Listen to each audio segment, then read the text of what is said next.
Hello and welcome to Pickleball Therapy, the podcast dedicated to your pickleball improvement. Hope you're having a great week. I am the host of this weekly podcast, Tony Roig. I am actually at Nationals right now here in Arizona. So USA Pickleball Nationals in Arizona, Mesa, Arizona specifically. Got to play in one event, which I'm going to be using as the centerpiece for today's conversation. And today we're going to be talking about is a secret to winning more games. And I'm going to use a match that I played in on Monday, or a couple of matches, to compare them. But one of the match in particular that I played in on Monday here at Nationals to help you understand, or to help explain to you, I should say, a way of playing that gives you a much higher chance of success than you may currently have based on how you're approaching the games. Before we get into that, a couple of notes of housekeeping. We are in the midst of our subscription launch for the Academy, for our Academy. So if you want to take advantage of that, make sure you check that out. If you're on email list, you're probably getting that already in your emails. So take advantage of that if you're interested in that model or in that ecosystem. It's an academy where we basically have a bunch of courses that cover different parts of the game, whether it's lobbing, bangers, partner play on forced errors. We have some really good guest pro coach courses as well that are in there, so make sure you check that out. All right, so let's dive into the subject that I want to talk about, which is this idea of how do we play better pickleball? Everything else being equal, meaning like, you have your strategy, you have the way you hit the balls, you have your approach to the game. What can you do that's actually, you're going to see how simple this is. That's very, very simple.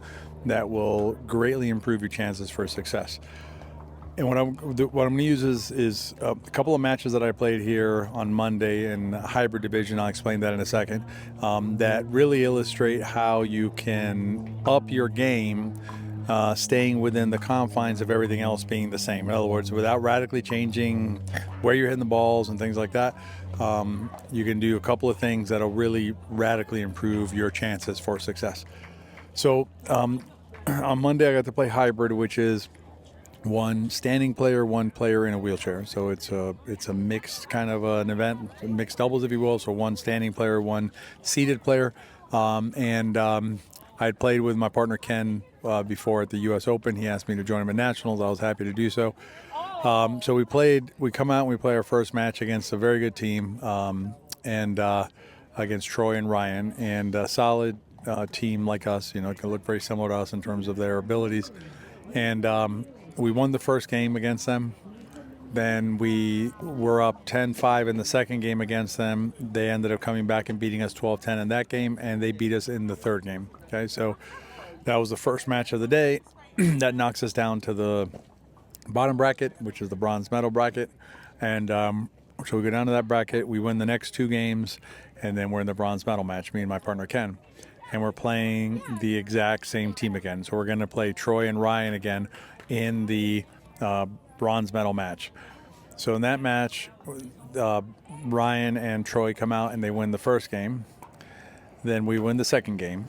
And then we're in the third game and we're getting hammered. We're getting destroyed by Troy and by Ryan. And so we do the, in case you don't play tournaments or you don't know this, I'll explain. So basically at 6, you change sides, change ends in a tournament in the third game. So we change ends in the third game, 6-1, down 6-1. Then we were down 7-1. We were down 9-4. Ultimately ended up being down 10-4. So Ryan and Troy have us 10-4-2. We get a side out. We go to work. So I'm serving at the side out. We get that point. Serve again, get that point. Serve again, get that point. Now we're at 7-10. They get a half a side out. So now it's 7-10-2.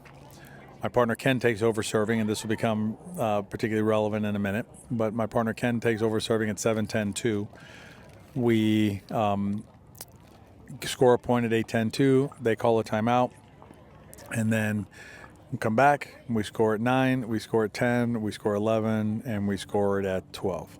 So we came back from 4-10 down in the third game to win 12-10 and get the bronze medal.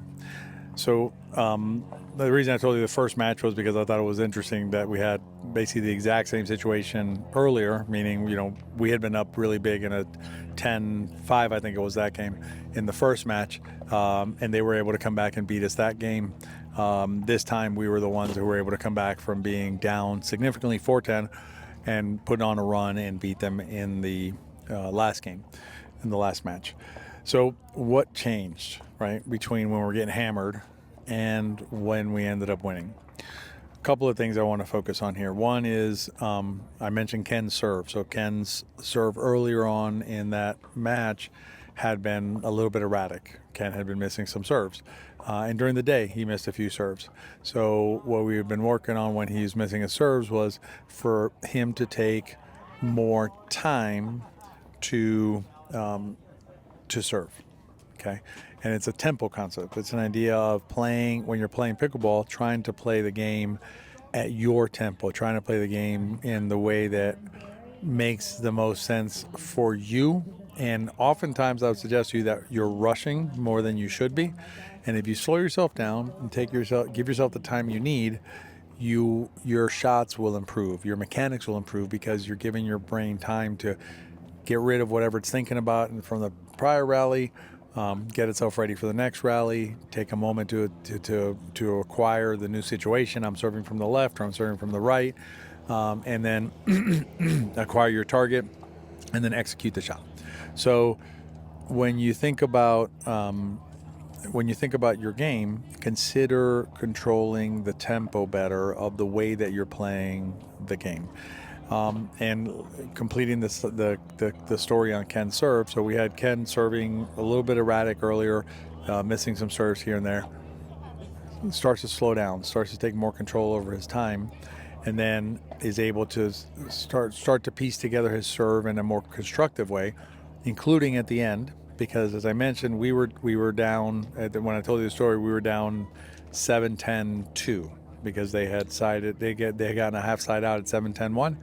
So now Ken has to serve at 7-10-2, and Ken is able to rattle off 5 straight service points, meaning no missed serves, and also serves that are putting pressure on our opponents. As I recall, I think they missed 1 return of serve during that sequence based on Ken's, quality of Ken's serve. And we also got a couple of short returns of serve that we were able to attack. So by taking his time, he changes from erratic missing serve to having the wherewithal or the confidence and the ability to then rattle off the 5 points we needed at the end in order to complete the match and get the bronze medal. So tip number 1, step for success, is going to be tempo.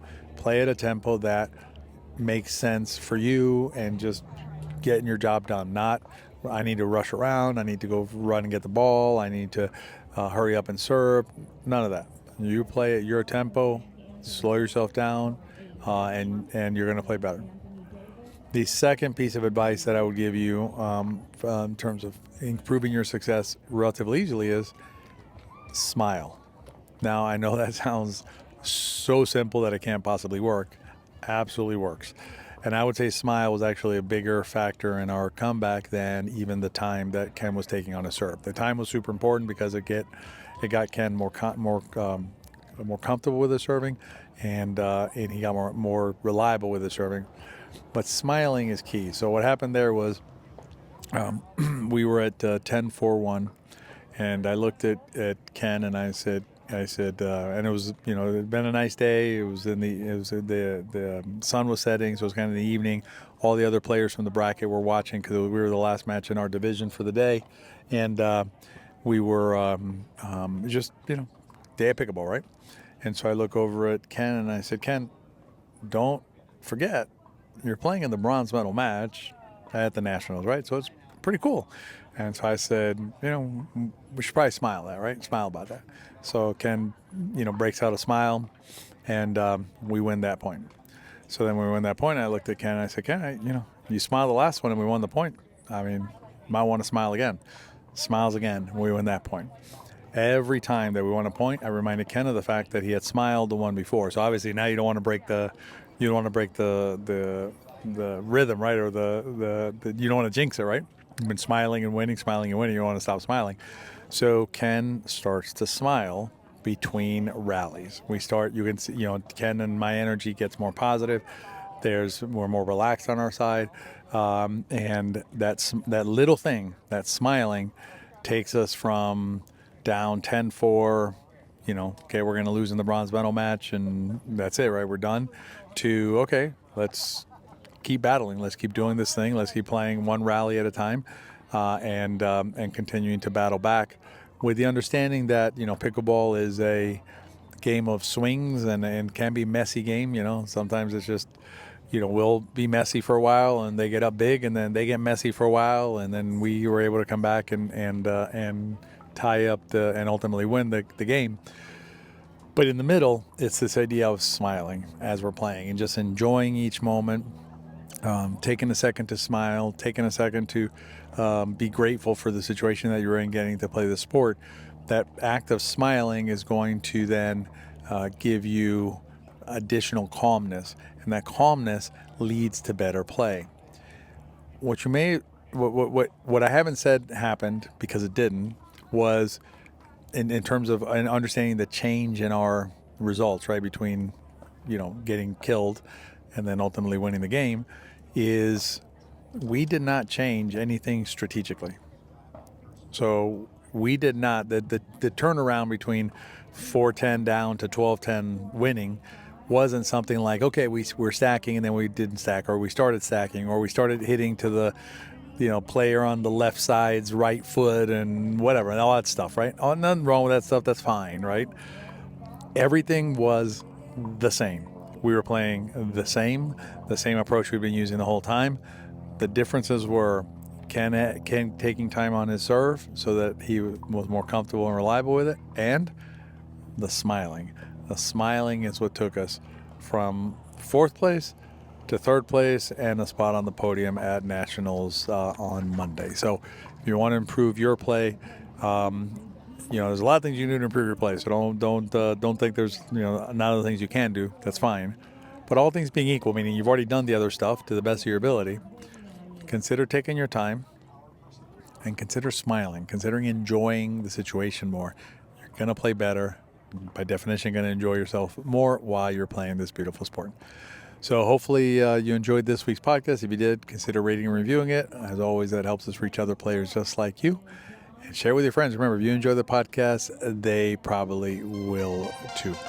I hope to be in the studio next week for another regular episode of Pickleball Therapy. Until then, be well.